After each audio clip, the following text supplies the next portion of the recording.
বৈষম্য বিরোধী ছাত্র আন্দোলনে ছাত্র জনতার উপর হামলা মামলায় সাবেক জনপ্রশাসন মন্ত্রী ফরহাদ হোসেন ও তার ভাই সফররাজ হোসেনের 3 দিন করে রিমান্ড মঞ্জুর করেছে আদালত। দুপুরে মেহেরপুরের senior judicial magistrate Begum Sharmin Nahar এই আদেশ দেন। একই মামলায় ফরহাদ হোসেনের ভগ্নিপতি জেলা আওয়ামী লীগের সহ সভাপতি আব্দুস সামাদ বাবলু বিশ্বাসকেও 2 দিনের রিমান্ড মঞ্জুর করেছে আদালত। এর আগে আসামিদের 5 দিন করে রিমান্ড চান মামলা তদন্তকারী কর্মকর্তা সেলিম জাহাঙ্গীর।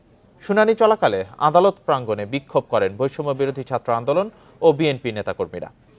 আসামিদের বিভিন্ন অপকর্ম তুলে ধরে দৃষ্টান্তমূলক সাজা দাবি করেন তারা। যে বিশ্বাসগুলোকে আমরা মিউচুয়াল ট্রাস্ট ব্যাংক পিএলসি বিশ্বাস করি প্রবলভাবে, একে অপরের বিশ্বাস হয়ে। Mutual trust bank, you can bank on us.